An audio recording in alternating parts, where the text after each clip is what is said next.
Merhaba arkadaşlar.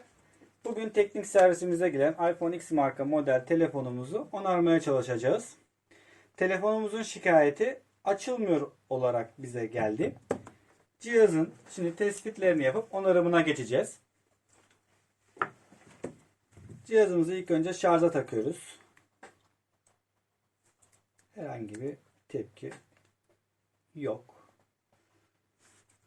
Şarj aletimizdeki ölçüm değerlerine baktığımızda da cihazımızda bir kısa devre var gibi. Şimdi cihazımızı sökerek sorunu netleştirip onarımına devam edeceğiz. Ustamız cihazımızı söküyor.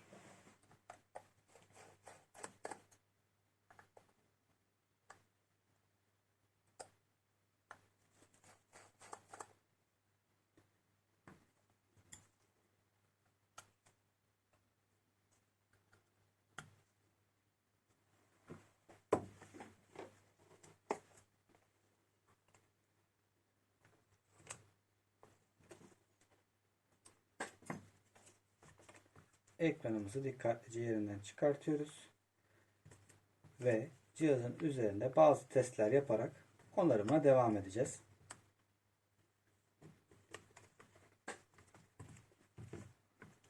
İlk önce arızamızın ne kaynaklı olduğunu, neden olduğunu anlamaya çalışıp sonrasında da gereken işlemlerini yapacağız.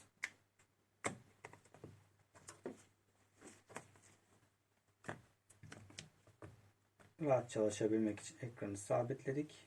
Şimdi cihazımızın vidalarını söküyoruz.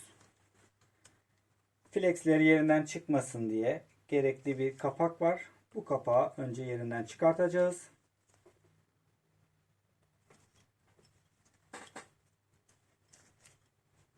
Sonrasında da bazı ölçümler yapıp cihazımızın arızasını tespit edip onarımını tamamlayacağız.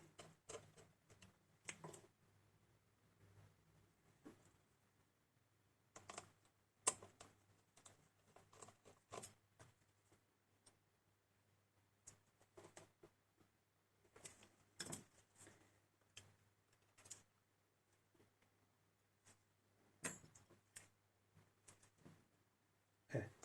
Anakartı herhangi bir zarar vermemek için plastik materyallerle ekranımızı yerinden çıkartıyoruz.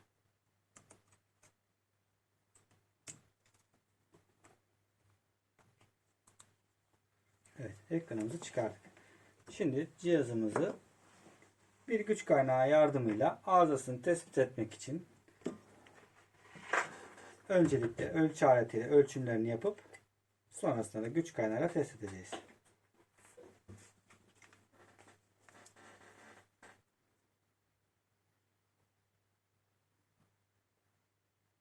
Evet, ölçümlerinde cihazın anakartında bir kısa devre olduğu gözlemleniyor.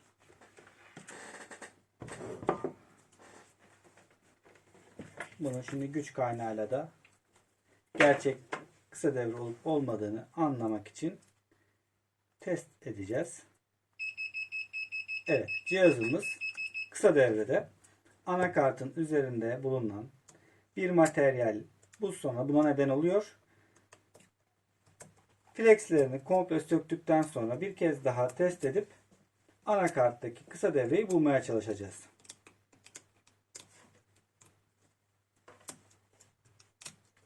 Bunun için kısa devre tespitinden sonra termal kamerayı kullanarak cihazın anakartındaki kısa devrenin tam olarak nerede olduğunu saptamaya çalışacağız. Evet, flexler bağlı değilken de cihaz kısa devre olarak gözüküyor. Bunun için anakartı komple yerinden çıkartacağız. iPhone X'in anakartı iki parçadan oluşmaktadır. Alt kart, bezband kısmı, üst kart işlemci ve cihazın asıl çalışan bilgisayar kısmı olarak işlev görmektedir. Öncelikle sorunun hangi kartta olduğunu anlamaya çalışacağız.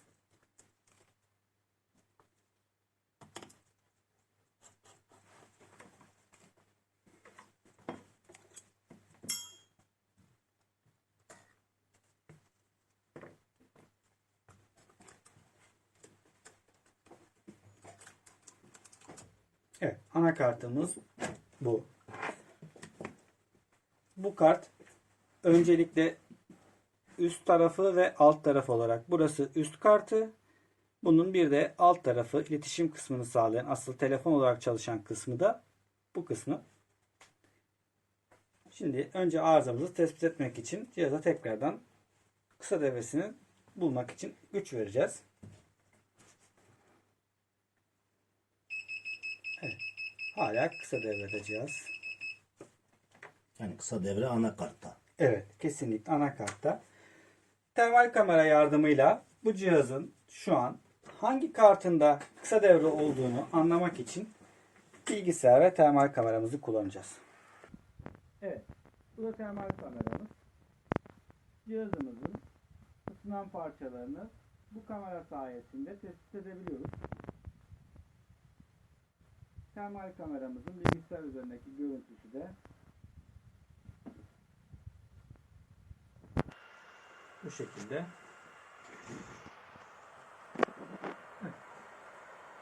Şimdi cihazımızda ısınan parça var mı diye bilgisayardan görmeye çalışacağız.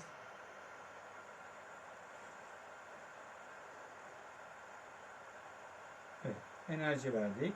Güç soketindeki kısa devre zaten direkt gözüküyor. Aşırı bir ısınma var. Alt kartımıza bu şekilde bakıyoruz.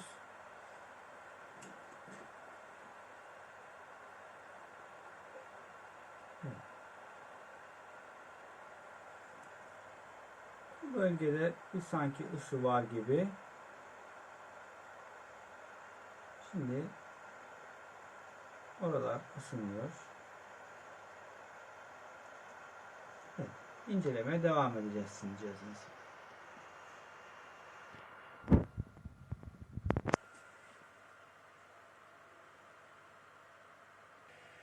Evet, şimdi cihazımızı inceledikten sonra anakartımızı iki parçaya ayırmak durumundayız. İki anakart birbirinden ayrılacak ve sorun daha net bir şekilde gözüküyor olacak.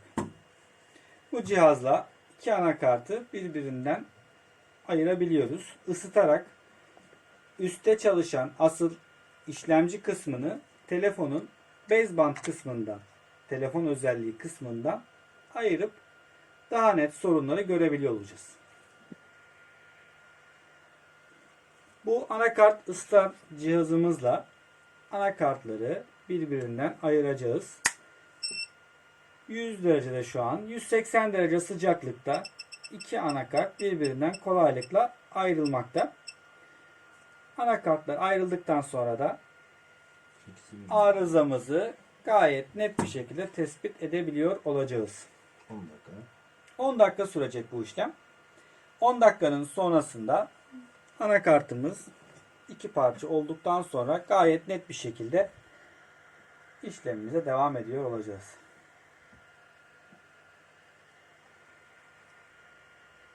Ne yapıyorsun? Evet. Şimdi anakartımıza flux uyguluyoruz. Bu lehimlerin daha rahat, daha güzel bir şekilde birbirinden ayrılması, daha iyi lehimlemek için yardımcı olan bir sıvı.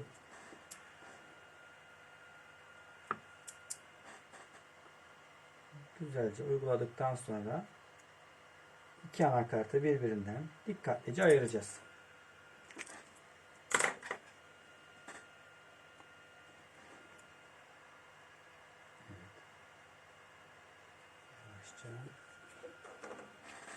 Biraz bekliyoruz.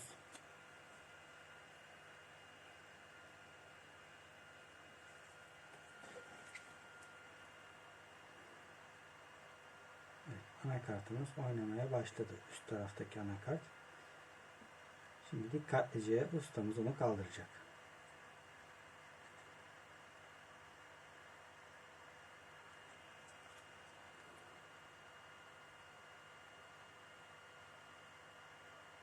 Evet.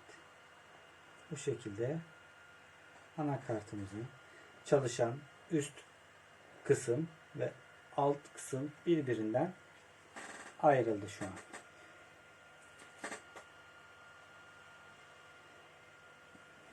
Şimdi biraz soğumasını bekledikten sonra üzerlerinde ölçümlerimize devam ederek kısa devrenin hangi kartta olduğunu iyice anlıyor olacağız.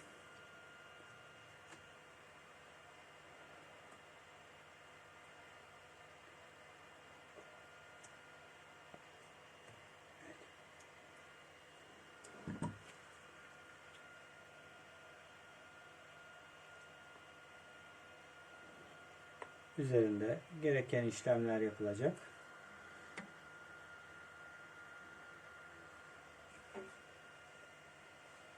İlk önce üst karta enerji vererek kısa devre hala devam ediyor mu onu ölçeceğiz.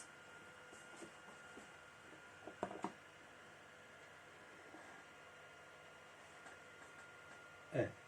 Üst karta enerji verdiğimizde herhangi bir kısa devrenin olmadığını gözlemledik. Sorunumuz böylelikle GSM kısmında, alt kısımda olduğunu tespit etmiş bulunmaktayız. Hangi parçada olduğunu da ölçerek, izleyerek göreceğiz.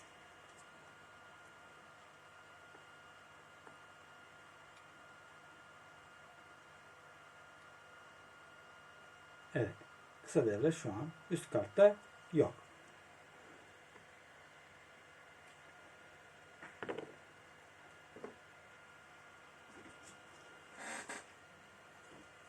Alt kartta bazı ölçümler yapacağız.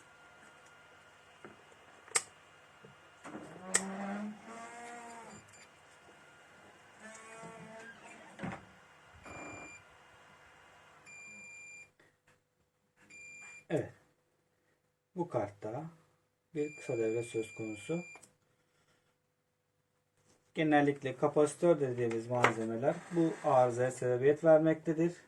Bolca telefonlarda karşılaştığımız kapasitör arızaları oluşur. Bunu da termal kamera üzerinde izleyerek göreceğiz. Evet, anakartımızın termal kameradaki görüntüsü şu anda çalışmıyor durumda. Enerjilendiği anda itibaren bakın çok yüksek bir sıcaklık oluşuyor burada. Tam üstüne Şurada getiriyor. evet. Evet. Bu bölgede enerjilendiği anda bir kısa devre olduğumuzu burada 150 derecelerde Evet, zaten kırmızı oluyor. aynen bir Bak sıcaklık bak var. görüyor musun? Ha? Evet. Bak. Bu sıcaklığı kısa devre kaynaklı olduğu gayet net. Buralarda 200 dereceye kadar ulaşan bir sıcaklık okunabiliyor. Bir daha gösterelim. Bak gördün mü? Bak nasıl çakıyor. Tam burada evet. Evet, Tam evet, burada evet. bir arızamız var. Tamam. Bu kapasitörü artık değiştireceğiz. Evet. Şimdi tespit ettiğimiz arızamızı onaracağız. Oradaki arızalı olan kapasitörü değiştireceğiz.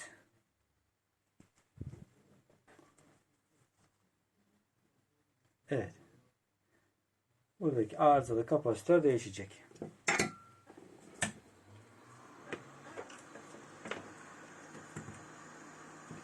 Sıcak hava yardımıyla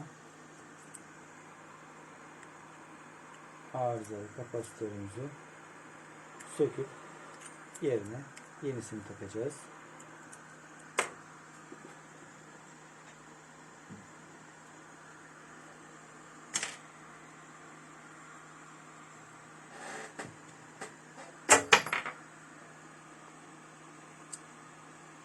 Diğer bölgeleri korumak için kullanıyoruz.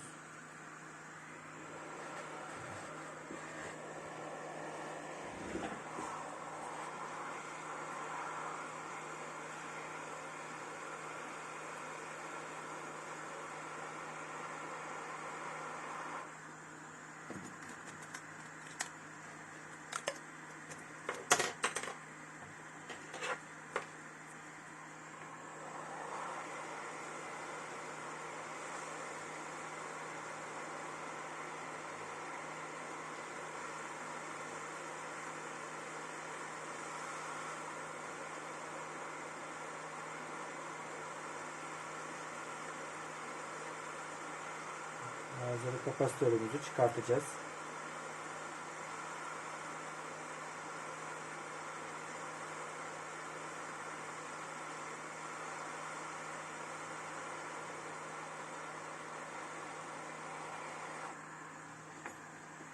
Evet.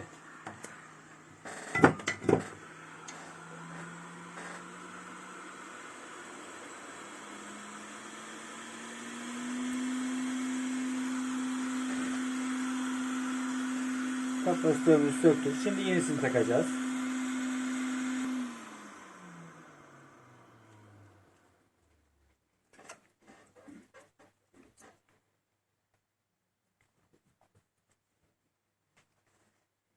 Evet.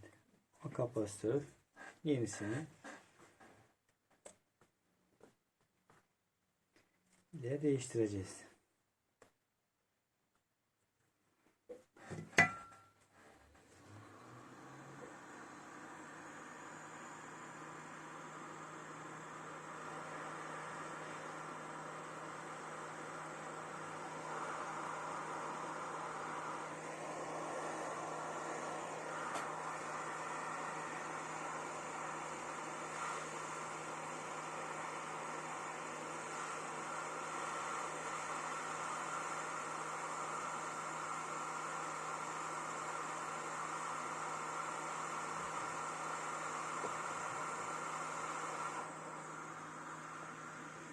Evet. Takılacak olan parça çok küçük olduğundan bu şekilde görmek biraz daha zor ama bu değişecek.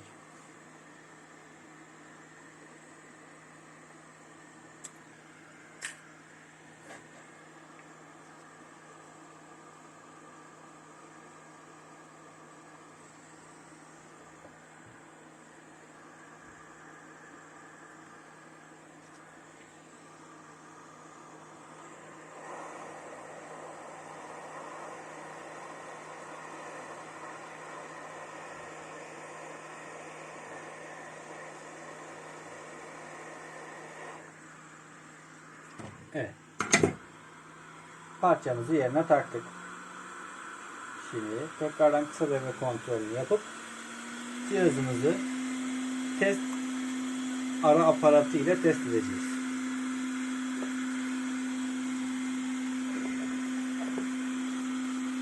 Anakartı birbirine lehimlemeden, tekrar montajını yapmadan test etmek için gerekli bir ekipmandır. Bununla birçok zamanımızı tekrar kazanmak için kullanıyoruz.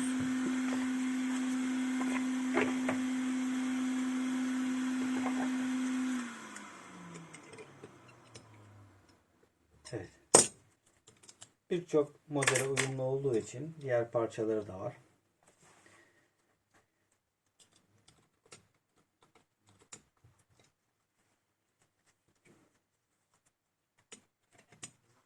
Bu şekilde iki anakartı birbirine tamamen lehimlemeden öncesinde test etmek için kullanıyoruz bunu.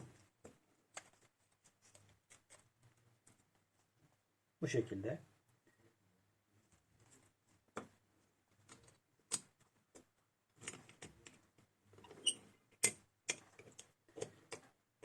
Tekrar ölçümlerimizi yapıp kısa devremiz kalkmış mı, devam ediyor mu bakalım.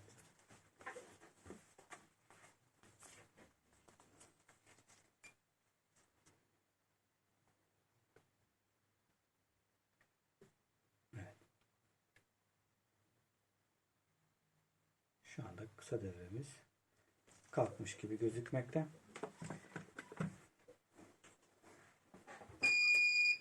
Üç kaynağıyla da son kontrolünü yapalım.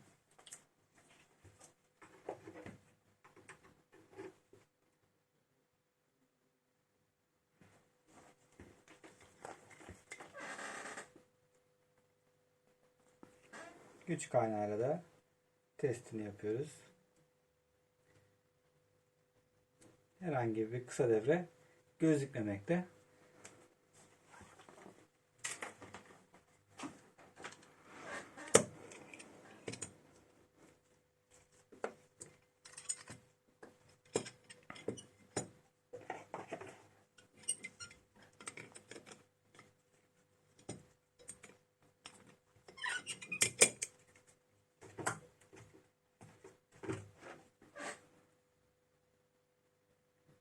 Evet. Şimdi kısa devre testinden sonra cihazımızı açılış testini yapacağız. Bu aletle cihaza enerji vererek boot edeceğiz. Evet. Şimdi cihazımızı tekrardan test aparatına bağlayarak çalıştığını test edeceğiz.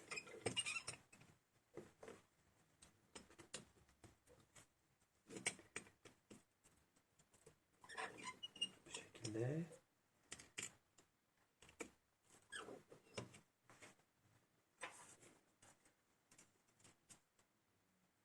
Bağlantılarını yaptıktan sonra ekranımızı takacağız.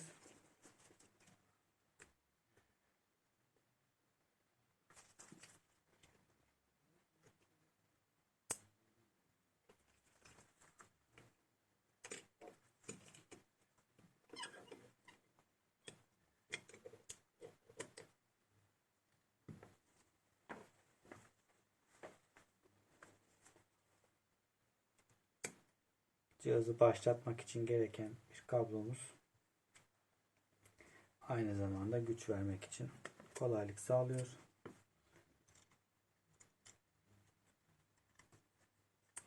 Dokunmatiğini bağladık.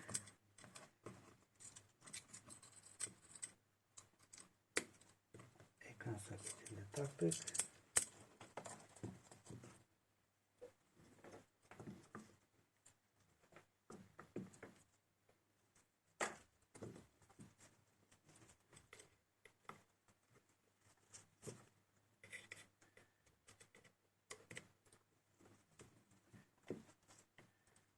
Evet.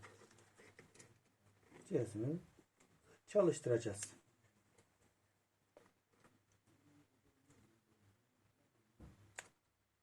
Evet. Cihaz şu an açılışta.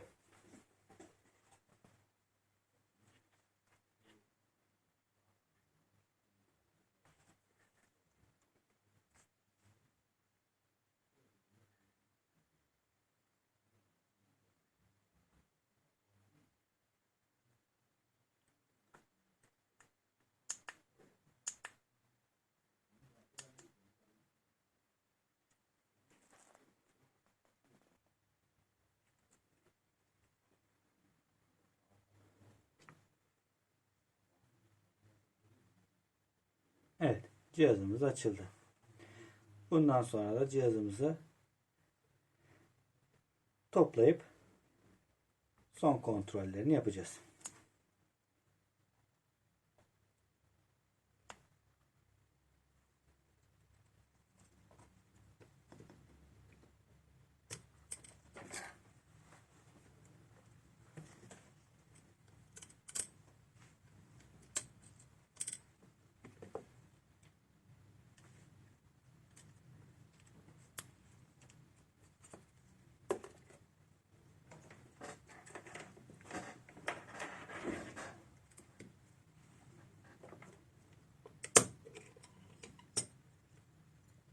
Cihazı bağlantı soketlerinden, test aparatından çıkartıp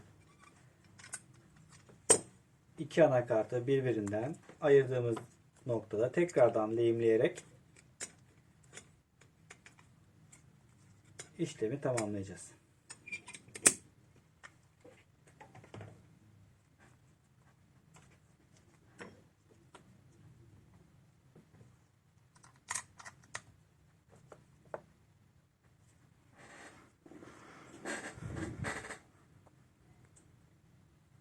Anakart ısıtıcısı yardımıyla anakartımızı gereken lehim noktalarına yeniden fluxlayarak temizleyip tekrar lehimleyip diğer kartla birleştireceğiz.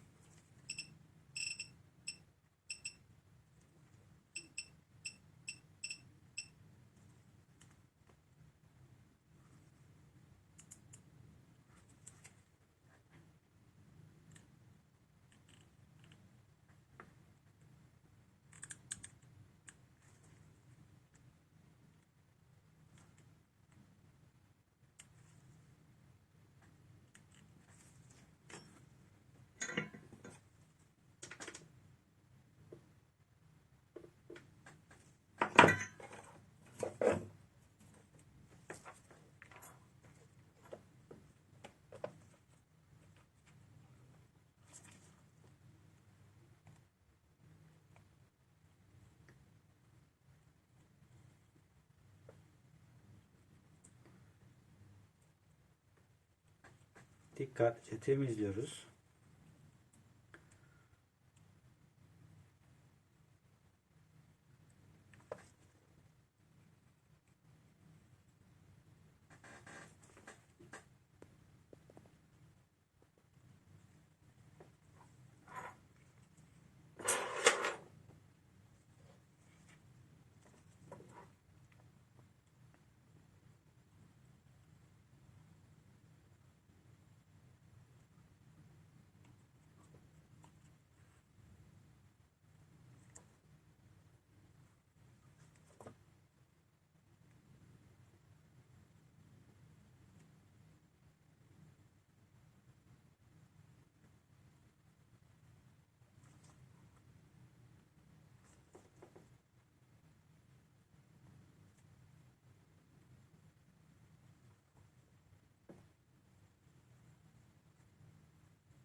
Diğer kartla temizleyerek daha sonrasında yeniden lehimlenecek.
Güzelce siliyoruz anakartı.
Şimdi yardımcı kalıp vasıtasıyla anakartın lehimlenecek yüzeylerini yeniden oluşturup işlemi tamamlayacağız.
Evet.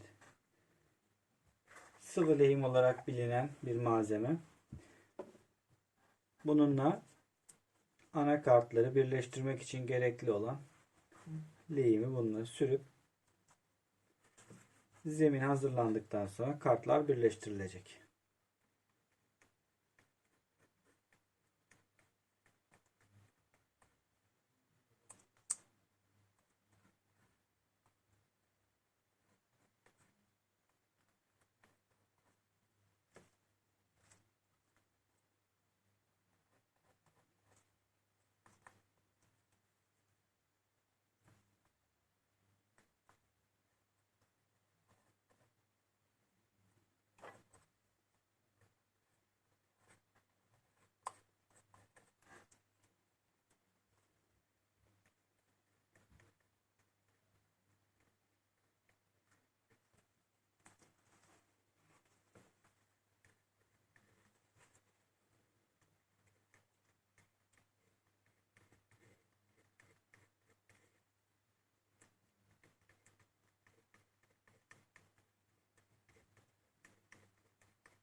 Evet. Bu şekilde yeniden lehimlenecek yüzeyler hazırlandıktan sonra tekrardan montajını yapacağız anakartımızın.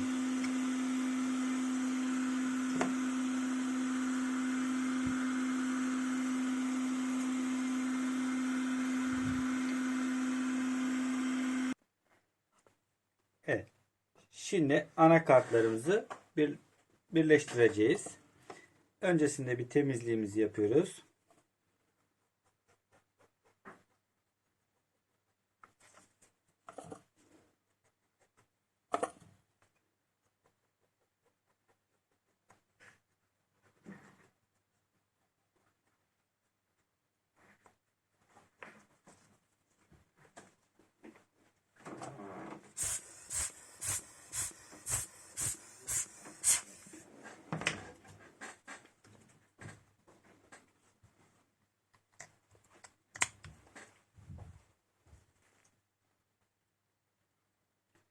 Anakartımızı ısıtıcıya koyuyoruz.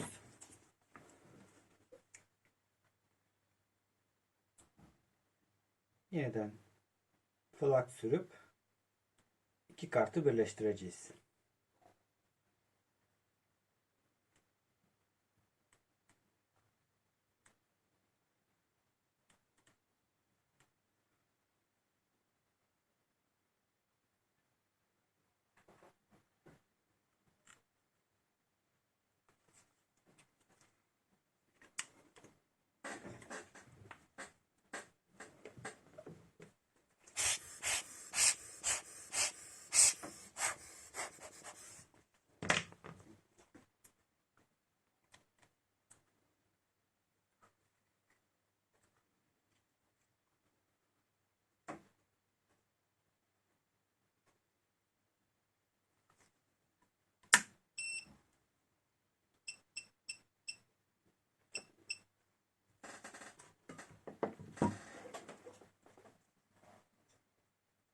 Evet, 8 dakika kadar sürecek. 180 derece sıcaklıkta.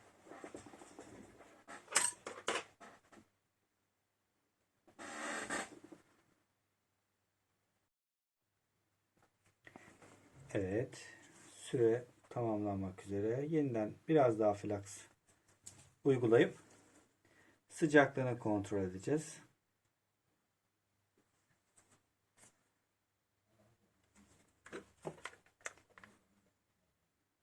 Evet, 180 derece civarında gayet başarılı bir şekilde ısınmış durumda. Anakartın monte olduğunu da test ettikten sonra soğumaya bırakacağız.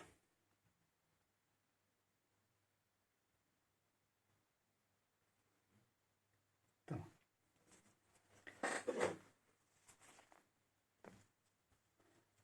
Soğuduktan sonra testlerini yapıp ürünü toparlayacağız.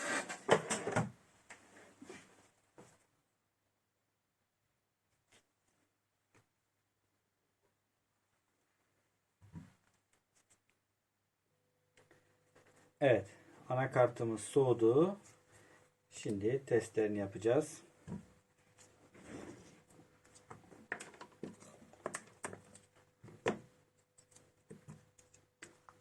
Kasasına tekrar geri monte ediyoruz.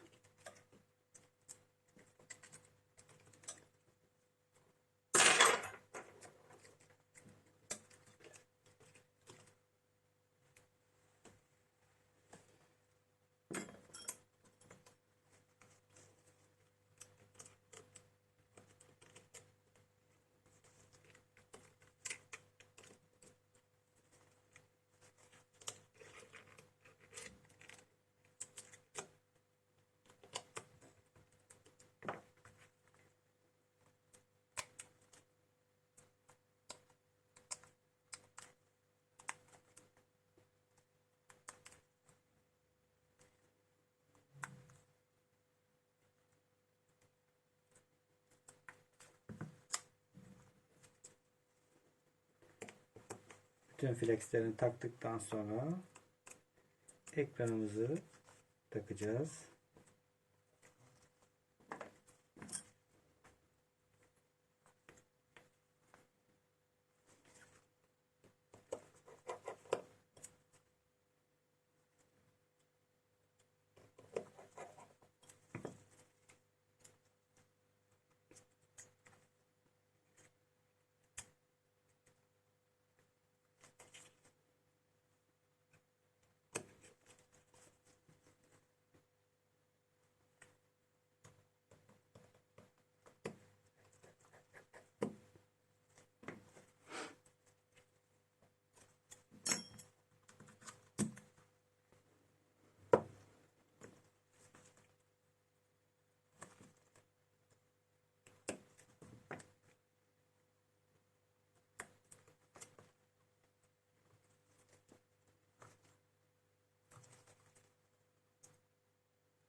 Son olarak bataryamızı takıyoruz.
Evet.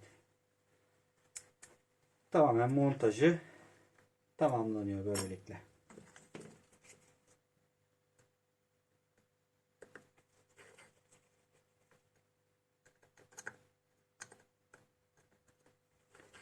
Şimdi cihazımızı çalıştıracağız.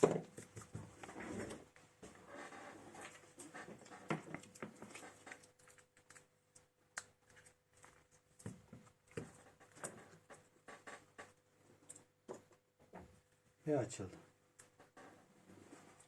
Arızanın çözümünü tamamlamış bulunmaktayız.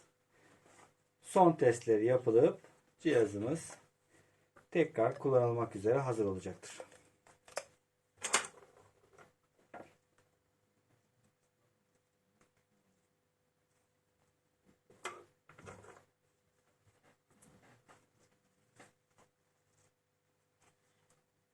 Evet. Ve açıldı cihazımız.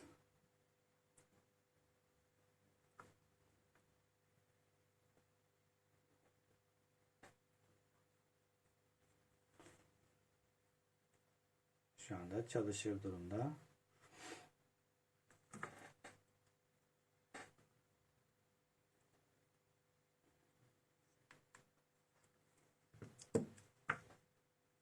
Bitmiştir. Teşekkür ederiz bizi izlediğiniz için. İyi günler.